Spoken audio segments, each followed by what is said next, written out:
That's all that remains now. Signs warning people of the danger.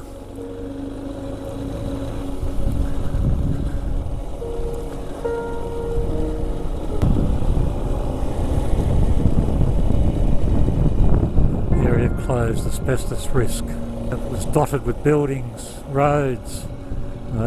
Still remnants of the road there. They used to use the tailings as mulch on their gardens. Kids used to plant it. They used to add it to the asphalt mix for roads within the community. They use it everywhere.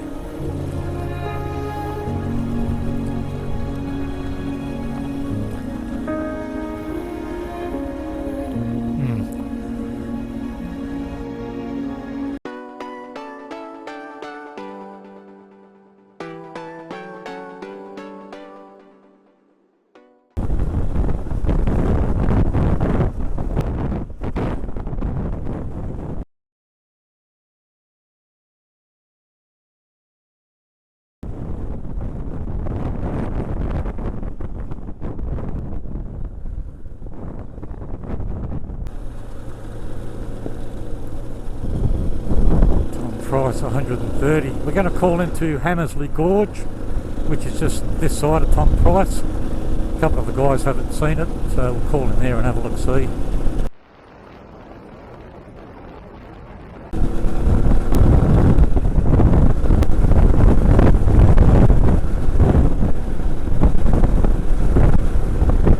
Cross on the other side because of that 4-trailer road train behind me. Oh.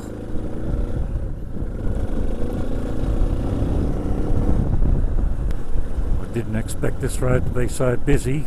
I think I might have to service my air cleaner when I get home. Unfortunately, the wind isn't in my favour this time, so I'll have to wait till the road changes direction. I think I'm not going to risk overtaking this guy. He probably doesn't even know I'm here anyway. I'm hoping he realises I'm here and allows me to undertake him. That is, he move over on the right and I come in there on his inside. Sometimes they understand what you're up to, sometimes they don't. I mean, he's got enough room in front of him to move over. I don't want to risk it unless he makes it obvious. He's got to know that I'm here before he does that, of course. Come on, buddy. I don't think he's getting the idea. All you got to do is move over half a car length, mate. No, he's still not getting it, I don't think. That's alright. I'm not going to take a risk. Come on, buddy. Come on, work with me. Work with me. Move over, big fella. Move over. I don't want to drop down into the spoon drain because that could be a bit loose there. Come on, mate.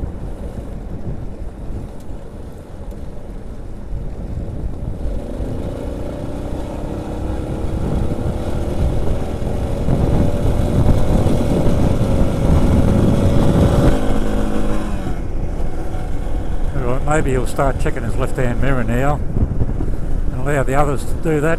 Anyway, I'm past him.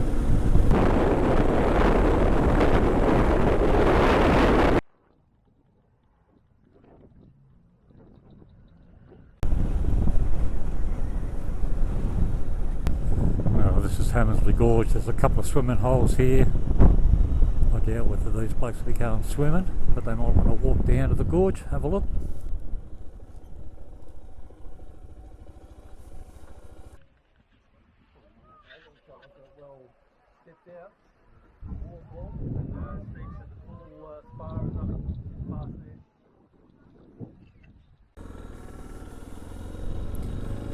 Alright, we'll make our way to Tom Price. It's a mixture of dirt and sealed road. Be there in just over half an hour. Do a bit of minor resupply. Have a bite to eat. Come up with a strategy for the afternoon.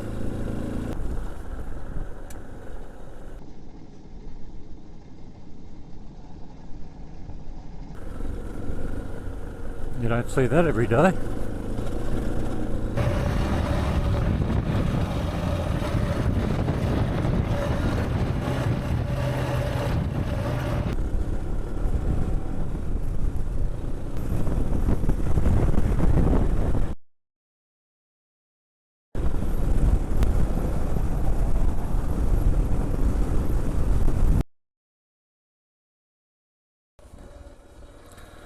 Alright, last refuel until probably tomorrow. We need fuel for 343 kilometres. The next fuel stop will be a place called Mount Augustus. It's about 2:30 now. We'll ride for maybe a couple of hours and then find a bush camp. It's initially about 30 kilometres of blacktop, then about 100 kilometres of gravel, and then onto a major highway for a little while until we start going bush again for the next couple of days.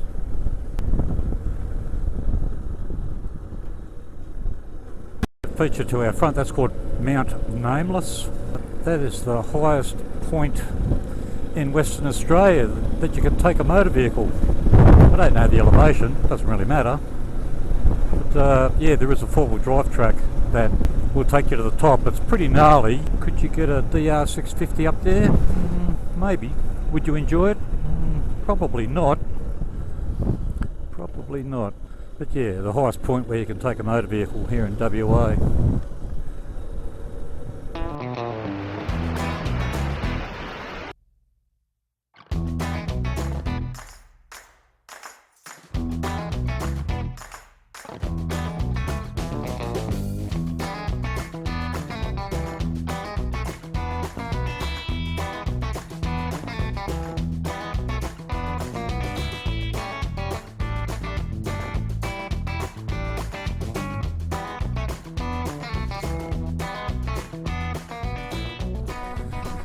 Drive Ashburton, please be advised that no fuel is available on this route. Be sure you have sufficient supplies to see you to your destination. Meekatharra 562 and Mount Augustus, which is where we're going, 295.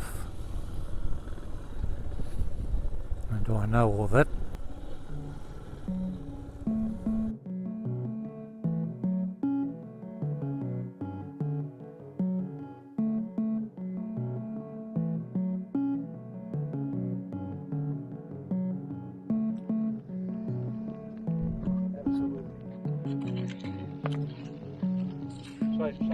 What have we got here, Steve?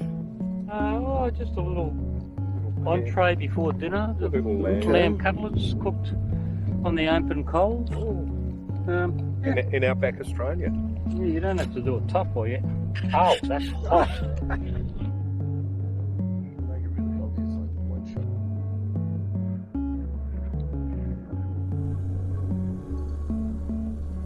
Alright, let's see what fun and entertainment today brings.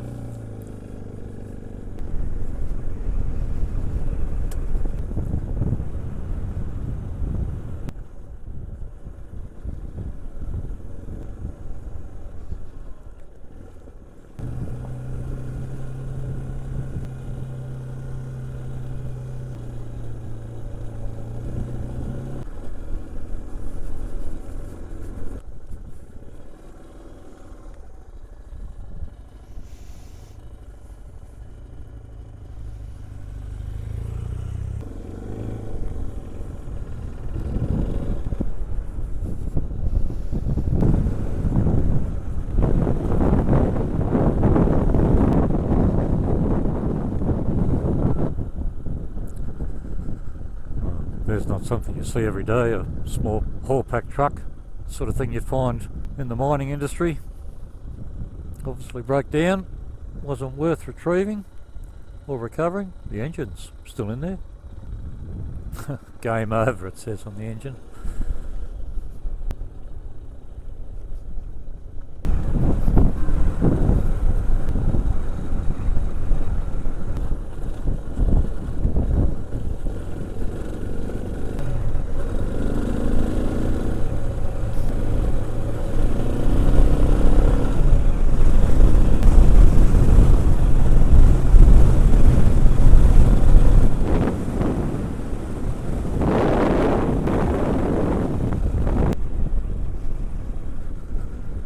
They've done a lot of work to this road since I was on it last, which was about probably 4 years ago. It used to be sort of a single lane graded track, but yeah, they've spent a lot of money on it now.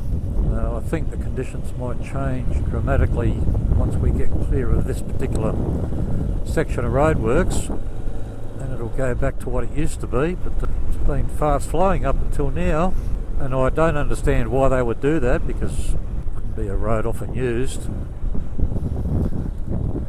This could be interesting. Could be a bit challenging at places on the big bike, and maybe even on this bike.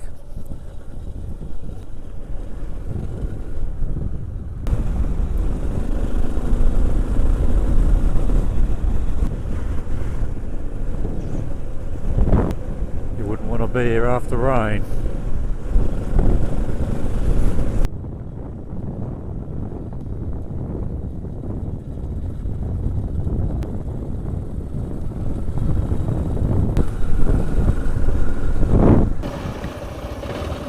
Right, 148 to Mount Augustus, on what I know as the Dooly Downs Road, but according to that sign it's the Pingandy Road.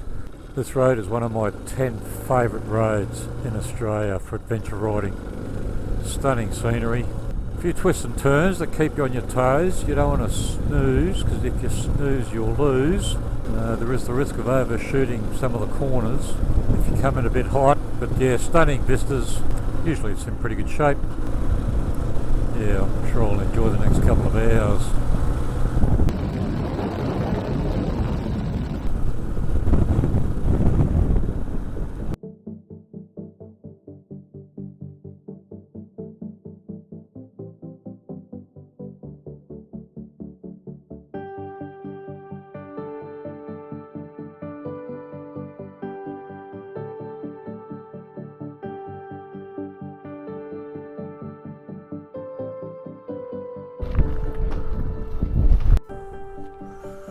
Oh dear. Too much front brake.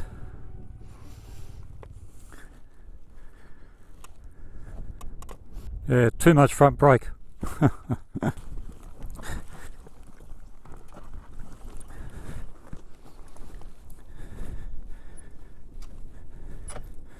Thanks, boys. You alright, buddy? Yeah. Yeah, it's pretty loose underfoot. Yeah, anyway. Like I say, a bit too much front brake, and some would argue why you're using your front brake in these sorts of conditions, but it still does 70% of the braking. It still makes a difference. Anyway, we're good.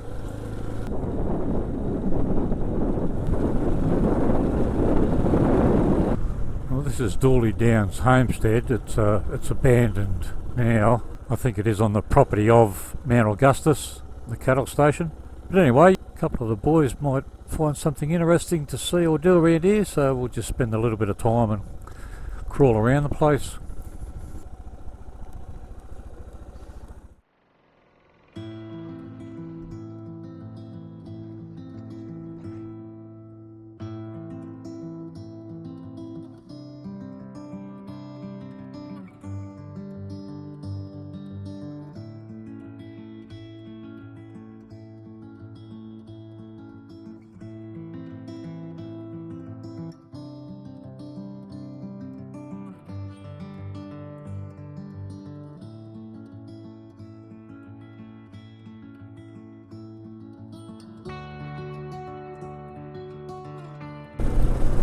Right, that is Mount Augustus to our front. Reportedly the world's biggest monolith, bigger than Uluru, Ayers Rock. The difference is that the vast majority of Mount Augustus is subsurface, below the surface, a little bit like an iceberg. So yeah, that's Mount Augustus itself. We'll be calling into the Mount Augustus Tourist Park just for fuel and maybe a bite to eat, and then try and get another 100 kilometres under our belt today before finding a bush camp.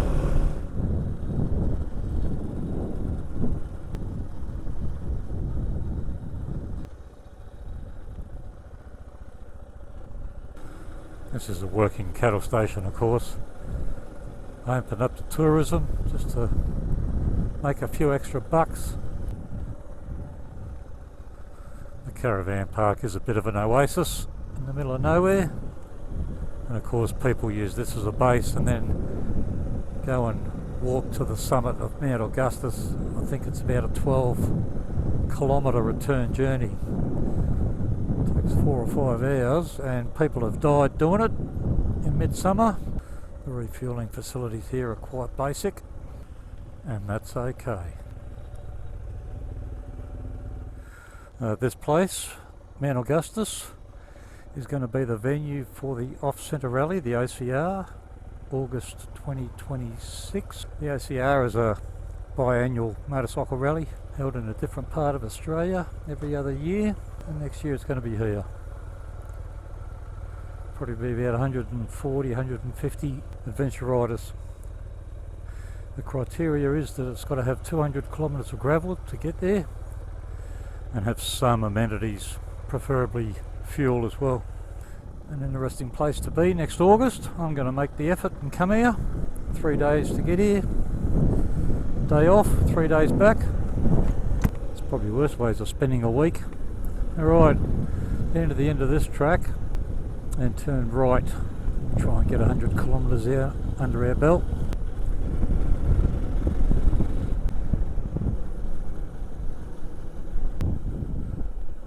Even though it says left to go to Murchison, we're actually headed for Murchison, but we're taking this way. This is the preferred way for me. The other way, the shortest route, is a bit bony in places, a bit rocky, not well maintained, or at least that's been my experience with it, whereas this road generally is in better shape. Might take a little bit longer, but that's okay.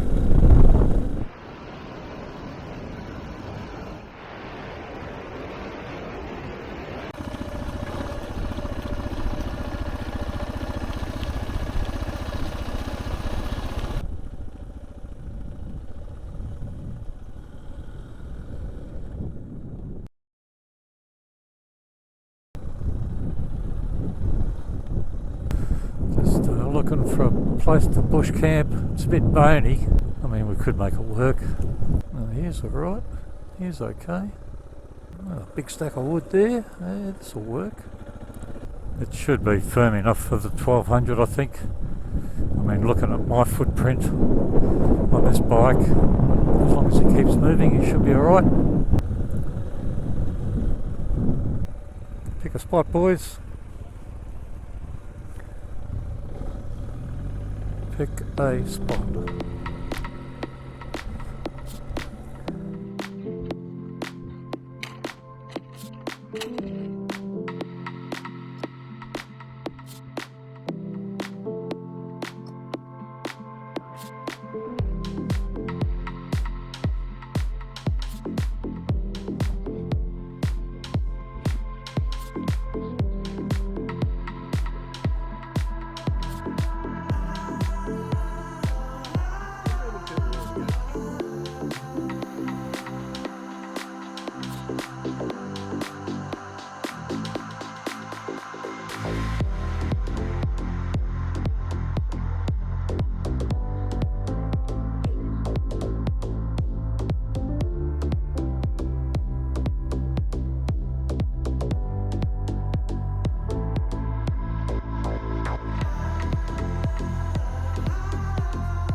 finally, a change in direction.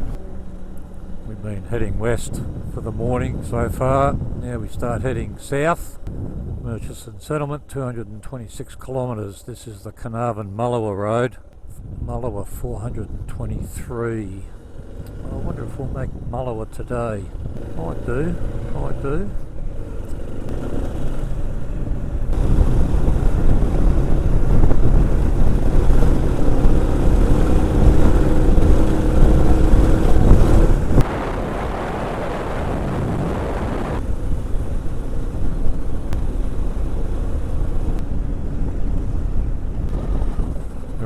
Murchison, the only shire in Australia that doesn't have a town or a city.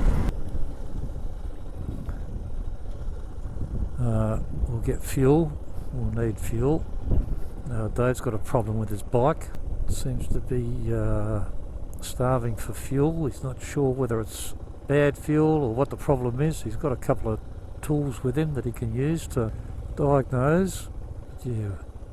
We've covered 300 kilometres already this morning. Time for a break. Well, I've just pulled over at Murchison for a bite to eat and refuel before we get underway. Continuing to Mullowa. I just wanted to talk about tyres briefly, and I'm not here to sell you nothing, but sometimes I get asked questions about the tyres I use for different trips. Now, in this case on the DR650, ordinarily if the trip is less than 5,000 kilometres, I would use a Dunlop D606. Cheap tyre, easy to fit, and almost guaranteed to get 5,000 kilometres out of it. Pardon me, on this trip, the DR650, I decided to go with a Motoz Rail Z. A little bit less aggressive knobby, but I knew that it should be good for 8,500 kilometres. And clearly by the time I get home, it will be toast. I get that. Now Dave, in this case on the R1200, he's fitted a Motoz Tractionator Adventure, which is probably the same tyre I would choose if I was going to be on my R1200 for this trip.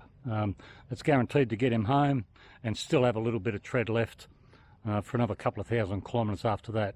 The front, in my case, on the DR650, I always run with a Pirelli M21 Rallycross, regardless of where I'm going, because you'll get 10 to 12,000 out of a front. And as I said, I'm not sponsored by anybody. I'm not here to sell you nothing. It's just that, as I said, some guys are curious as to what I run.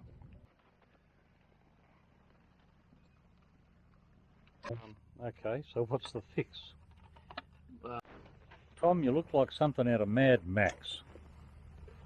Yeah, I'm going to do a haircut, buddy.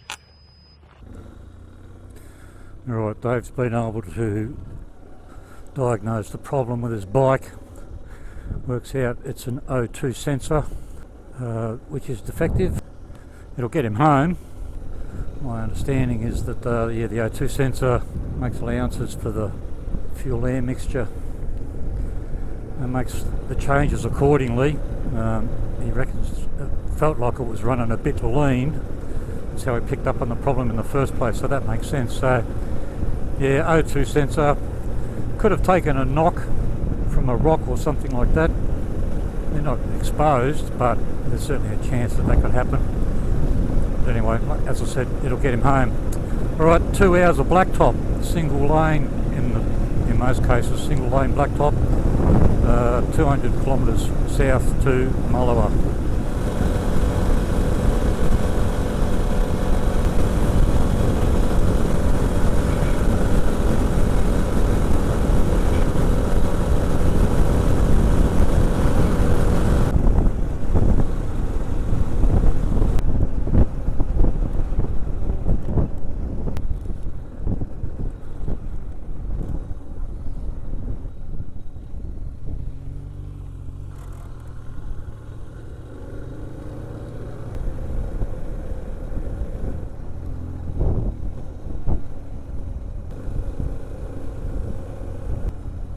This is Mullowa. People use this as a base to go and do wildflower tours. Wildflower season suddenly in full bloom, if you'll pardon the pun. Alright, just had a chat to the boys, and I've suggested From here, bush camping can be a bit troublesome because it's all farmland. Well, not all, but a lot of it is farmland all around the area. So what I've suggested is we go to Coal Seam Conservation Park. You can camp there. They will have some facilities. I've made a phone call and apparently, yeah, you're allowed fires there, but in the communal fire pit. So that's fine. I mean, we need the fire for cooking. So we'll make our way there. It's just over 30 minutes away. Still got a bit of daylight left, so we'll make our way there, and it's heading in the right direction. It's heading south towards Perth, and that'll just mean half an hour less on the road tomorrow. And this is what I mean about the farmland. We're only 2 minutes out of town, and already, yeah, we're straight into it.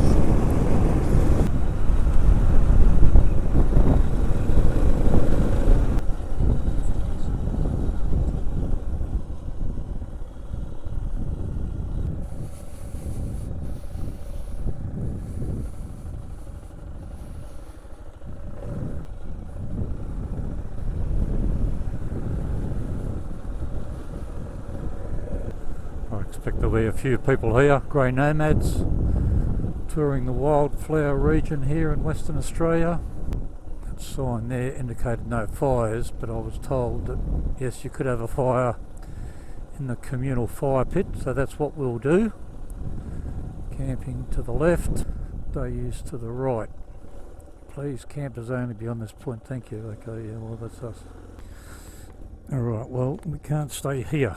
I didn't realise, but you had to book online, and although there's 3 sites here empty, well 4 sites, when I went online they said no availability. So Dave went and checked with the host, and he said if this place is full then you can go to the breakaways and camp down there. So that's what we'll do. We'll go to the breakaways, see if we can find a campsite there, and then take it from there. Well, as always, Tom has found a spot. Yeah, the problem is, as I said before, it's all farmland, and natural bushland is hard to come across. But anyway, the other option was to go to Minganyu, which is 30 kilometres up the road, and book into the caravan park. Bush camping certainly has more appeal to us.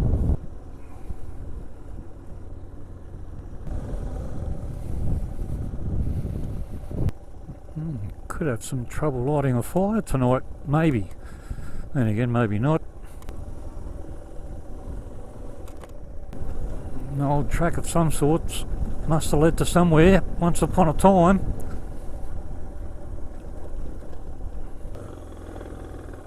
Pick a spot amongst the wildflowers.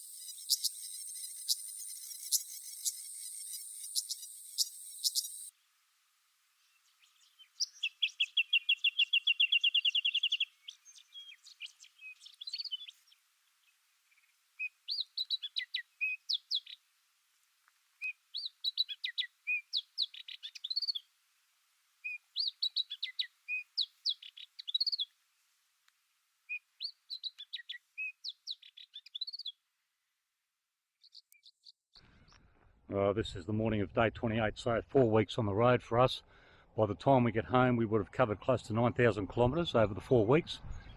This has been another unique campsite. I've never had 2 campsites the same, and this one proved to be fairly unique, considering where we are, the lay of the land, and certainly the vegetation. A vast contrast of the Australian outback, where we've spent most of the last few weeks. Now, considering the distance and the time we've spent on the road, thankfully we've had no injuries. We've had a few incidences between all of us, other than Tom. There's been a few offs, a couple of mechanical issues with different bikes, and of course I suffered a bit of an issue with punctured tyres. But other than that, thankfully, touch wood, no injuries, so that's a good outcome. But anyway, all in all, a successful trip, and I look forward to the next one. But look, if this is the final approach, you know what that means? See you on the other side.